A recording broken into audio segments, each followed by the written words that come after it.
sometimes it's called the Tetrad, or the law of four, we often refer to it. But here are just some examples from out of history, out of different times, out of different cultures. Yeah, and you would add in there the yin-yang symbol, and, because although it looks like it's two parts, there's really four parts to a yin-yang symbol. Yes, the top left-hand corner there, these are the four, they represent the four Egyptian creator gods, and that's found in a temple at Abu Simbel in Egypt. And it's interesting that they're at the end of a very long corridor, and just twice a year, I think it's on the solstice, and the sun rises on the horizon and the light shines down this corridor and lights up those four figures, just for that time, just for a few minutes. And you got the Canopic Jars there, eh? The four Canopic Jars, yes, absolutely. And it's that thing, there's not 5 or 7, it's 4. And, building a temple where this light shines on these 4 divinities, that's a lot of trouble to go to. It must have been very, very, very important.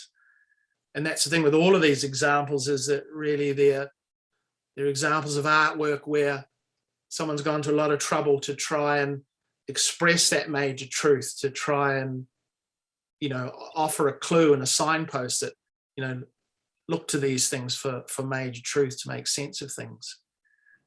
And of course we have the 4 seasons of the year, that these were always revered in past ancient cultures. And the bottom left, that's the doorway to Chartres Cathedral in France, and you have the figure of the divinity, but around those are the 4, well, they call them the Tetramorphs. That's the example of these powers or these influences that turn up in 4. Yeah, like Ezekiel's vision of the bull, the bird, the lion, and the human. Eh? That's right, yeah. Originally the snake, but sometimes appears as a human. Yes, and in the top right-hand corner, that's a page from an illuminated manuscript, an illuminated Bible, the ancient book of Kells. And you have the 4 Tetramorphs, once again, the bull, the lion, the eagle, and the human. Right. But they, in this art, and it's so beautiful, someone's gone to so much work to create that, but these represent the 4 Gospels of Matthew, Mark, Luke, and John. So there's this interesting connection between something quite familiar in Western culture, but connecting back to ancient Egypt and this line of history where this law of 4, this major truth of nature, is embedded and is a part of their understanding about how the world works and the human place within it. Yeah. And even though these might look a little bit antiquated to somebody, I mean, it comes down to, our whole life is embedded and is moving with the law of 4, this cyclic thing. Today, nobody argues with biorhythms, for example. And the whole point of the law of 4, the seasons and all these, is that something is full, it empties, which is the second stage, although it's hard to say at which point it starts. Then it actually empties, gets to its lowest point, like winter. Then it starts to rise again, like spring, and then it's at its fullest again, like summer, drops again, autumn, and around it goes. And it's the same with everything. Even a conversation goes through those phases. Yeah, absolutely. And one of my favorite examples, because it just floored me when I first read it, because I was looking for examples of the law of 4, and it's the 4 parts of digestion, which is ingestion, digestion, assimilation, and excretion. And the lovely thing about this is, it's like a wheel, all motors, the 4-stroke engine, it all works on this law of 4 principle. If you have a problem with any one of those 4 things, it shuts the system down. So you can have plenty to eat and the digestion is fine, but if the exhaust or the excretion part of it is blocked, you're going to get ill quite quickly. And of course, as you just said, Colin, it's exactly the same mentally. You learn something, or even in a conversation, it goes through those 4 processes. And I'm sure most people have noticed that you have an interesting conversation, but it might be the next day or a couple of days later. It's like you've been digesting and assimilating it, and then you, oh wow, yeah, no, I see what they're on about. Or you put the pieces of the puzzle together to come to a new understanding yourself. That this is the mental process. It's fourfold.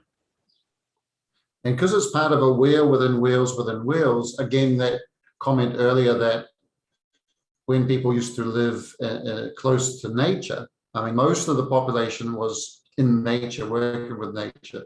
Then it inverted. Most of the population moved to the city around the time of the Industrial Revolution. In nature, you're going to see that cycle, right? You're going to see a seed germinate, out comes the plant, produce a fruit within another seed. And this cycle, what is it going to cause in the mind? Stability, constancy, regularity, flow. And these are things that people long for. They want that, because when you talk about mental problems, the first question that comes up is mental instability. Yeah. Anxiety indicates a lack of stability. So these things like the law of four, although it can seem a little bit abstract when you think about civilizations in the past, it's happening right now. Everything's in this motor. And as you say, if one part breaks, then the whole system gets blocked. It's working fine in the universe, working fine on the planet, but as we've become disconnected, unless we contemplate these things, we can arrange our personality, for example, to be very spring-like and not realize that contemplative times that have an autumn type nature are also perfectly natural. Yes, yes. Well, you know, there's a lovely example of the understanding of this where the Egyptians, the ancient Egyptians, used to have a practice where they'd make a box in the shape of Osiris, which was the god of resurrection and rebirth and renewal. And they would fill that with soil, and they'd put wheat seeds in them. So when the rains came and it was springtime, you had this form of Osiris, just all lush with green wheat. And they were making this connection because there's another major truth, because that's the same truth for all humans that have ever lived, whether 1,000 years ago or 2 years ago or in the future. We appear here, we're born, we go through a certain cycle, and there's four in that, isn't it? The birth, the youth, middle age, old age, and then another phase. This was part of the idea with Osiris. The Egyptians knew with their advanced natural science that life was not necessarily one appearance, that it was the beginning of another life, and that's based in major truth.